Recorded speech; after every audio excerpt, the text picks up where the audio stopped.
Hello all my little strategists. Today we're focusing on a very special god in Age of Mythology, and that's Loki. Thanks to this video, you'll know how to play him effectively, but be warned. In my opinion, Loki is one of the most complicated gods to play at the start of a game. So, the first thing you'll need to do is create a dwarf. That's really the first thing to do. Then you're going to send your villagers out on the hunt. Once that's done, you're going to take a villager who's going on the hunt and have him build an ox cart. You will then send your ox cart, which is given to you on your gold mine, and send your berserk to the enemy base to gather information about its villagers. Then the villagers who builds an ox cart will have to build a second one just above it. When the ox cart is finished, it will have to go on the food, and don't forget to send your dwarf on the gold. Next, you'll create a basic villager who will go on the hunt, and this villager who builds the second ox cart will have to go to the woods. With the ox cart, of course. You'll then create another villager who will go for food. At this point, you've done a great job, and your game is off to a good start. Hey there, do you want a PDF file with all the strategy written on it? No problem, I've made it just for you, so downloading it is super simple. Just join my Discord server, head over to the Age of Mythology channel, and the PDF is yours. I'm off, enjoy the video. However, with your berserk, you'll have to do something very interesting. Spot the food around the opponent's base.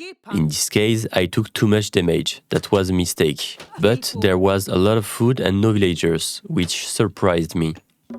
In the meantime, you'll create a dwarf that you'll send to the gold. And when it's sent, you'll again create two villagers that will go for the food. With your berserk, you'll continue to explore and try to find opposing villagers. This villager will continue to go hunting, always in the same place, and you see with the berserk, we're going to spot his pigs. We'll send them further away to keep them. And then, the second you see a villager making food, it's perfect to take the vision thanks to your divine power called Spy, which allows you to keep vision on an enemy villagers or units as long as he is alive. Here you can see half of the enemy base, which is an extremely powerful and important thing to do.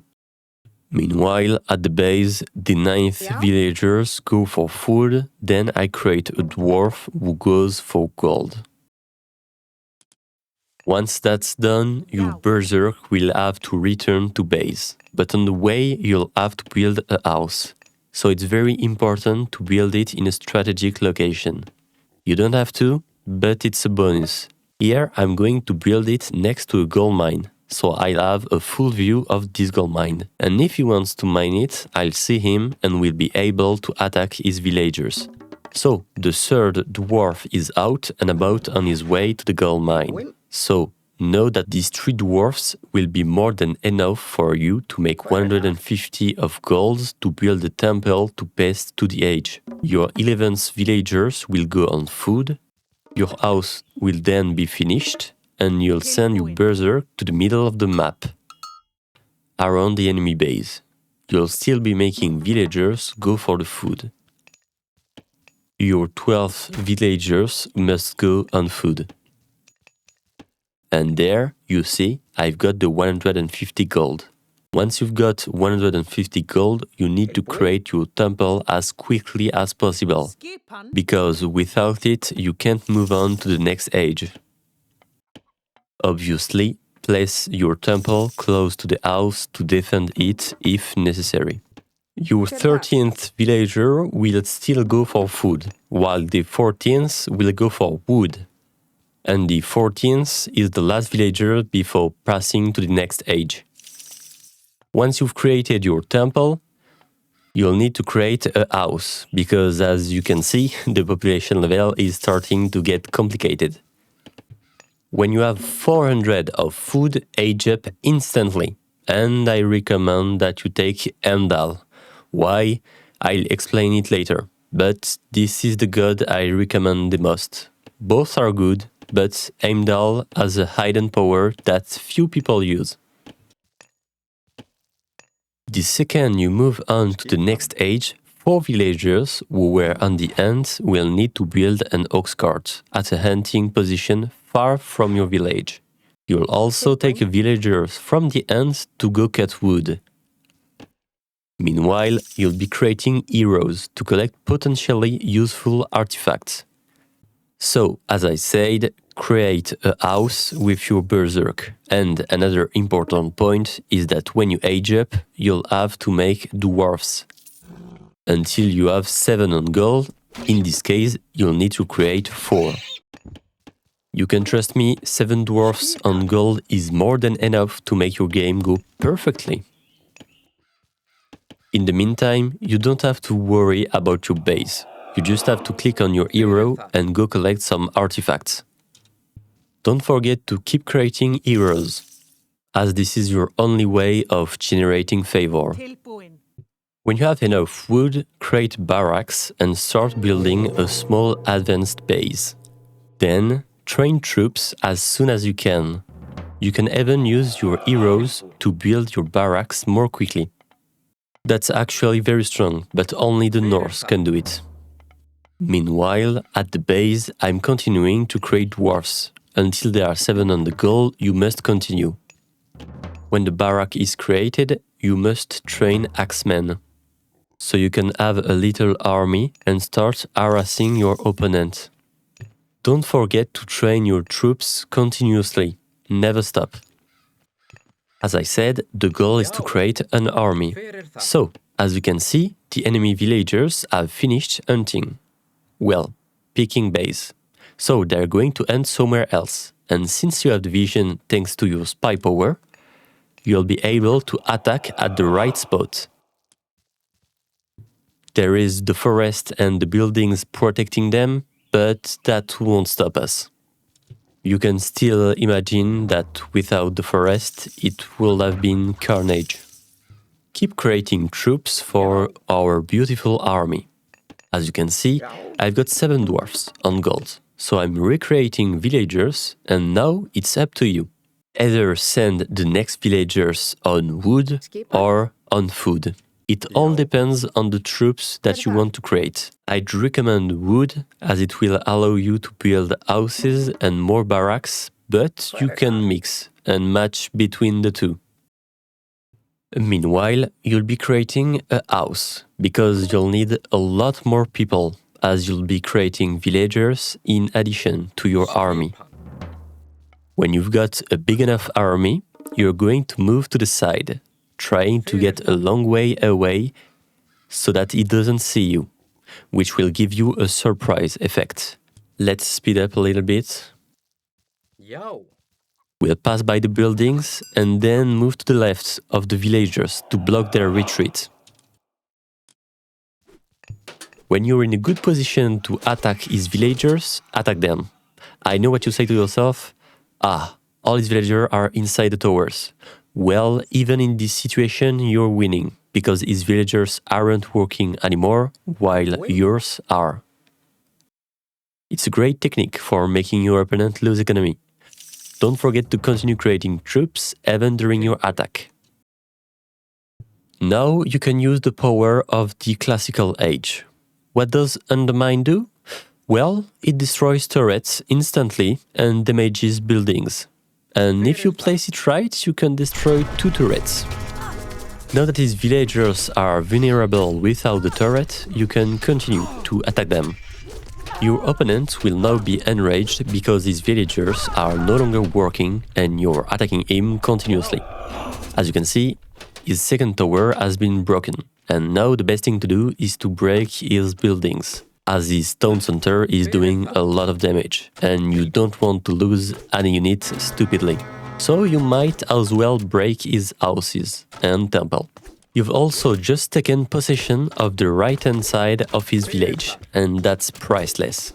The fun thing to do now is to attack the left flank, so he'll be surrounded. Then he'll think about leaving the game. But if you haven't already won and he's tough, don't let your guard down. Keep destroying enemy houses to lower the population. I'm still creating troops, but I'm reaching the limit. So I'm going to create houses all over the place without thinking too hard. It's really important to make houses, and that's why I think you need to put villagers on the wood, after which it's up to you to manage your villagers. We then continue to break everything we can. Here, with my hero, I'm going to smash his mythical unit, because it just aged up.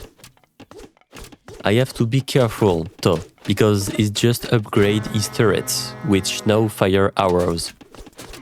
I'm going to kill his mythical units, then back off. Now I'm thinking of moving up to the heroic age, because he's upgraded his turret, so I'm going to create villagers, who I'll send for food and gold, to get the resources that I need. I'm going to send some villagers on the gold, even if they're not dwarfs, to go faster. When the enemy temple is destroyed, return your troops to your base and build new barracks. Here we'll create cavalry for different types of troops. It is very important to vary your troops and not just play the same units. As you can see, I'm going to create some mythical units because it's very strong. They tank a lot of damage and have crushing damage, which is very good against buildings. Now it's time to create an armory, as this is the building you'll need to move on to the next age. Continue creating cavalry and mythical units to strengthen your army for the next thread. Now, to be honest, it's a bit of a break. You need to keep building troops little by little. Since you've got axemen, you can shoot villagers from afar without taking any damage, so why not do it? Here I wanted to test something, build a house to see if the turret would hit the house instead of my troop, but the answer was no. It would have been much too strong, and the developers thought of it. But nothing ventured, nothing gained. As you can see, I'm sending villagers on a gold rush to get to the age. I've already told you that it's not advisable to send anything other than dwarfs on gold, but I took the liberty of doing so. Now I attack the enemy base, destroying the turret first. I've also upgraded my mythical units, which have become too powerful. By breaking the turret, it loses protection and can no longer take resources from its surroundings. So he's losing a lot of time and the score difference is making itself felt. I'm preparing for a crushing victory. I could attack his base continuously, but I'd rather win slowly. If you ever have doubts about your striking power during an attack, play softly and make new barracks. Here, I've made a market to convert wood into gold to age up. It's very strong to use your market like that. I then went on to age up with Jord. I choose him because you can create mountain giants that easily destroy buildings. Now that I've taken the left side by placing buildings, it's time to get back to the right side. So I'm going to move my troops to where his villagers are, knowing that my spy power is still working and that I can see where his villagers are. I'll keep all my troops near his gold mine to prepare for the surprise. I'm not going to attack right now, I'm just waiting to age up first. I'm going to create a second army, which will then attack from the left side. But first, I have to rebuild houses, because I'm running out of population. Population rises rapidly as villagers continue to be created. It's very important to keep creating villagers. I'm still waiting now, and all I have to do is wait for the next age, and I'll automatically win. Being age 3 when your opponent is still age 2 is really strong in this game, because you get a divine power and new units. I'm still waiting quietly for time to pass. I'm going to age up in just a second. I now have my mountain giant that will be very strong because I will attack with him on the left side. But wait, here is the funniest part of the game. With my army on the right, I'm going to create a fortress. It's created super fast because all my troops can build it. Meanwhile, I'm preparing to attack the left side with my second army. So, the funniest part is that now that my fortress is created, all the villagers that are mining on gold are going to get shot by arrows, and it's the same for the villagers that are on wood. So at this moment, to be honest, the game is lost for him. Moreover, all my army is going to attack his troops and villagers, so that's a lot. As you can imagine, the enemy just surrendered because it was lost for him. So if you ever have the opportunity to create a fortress around gold mine, it's the best way to make your enemy quit the game. Thank you very much for watching this video and see you next time for another video.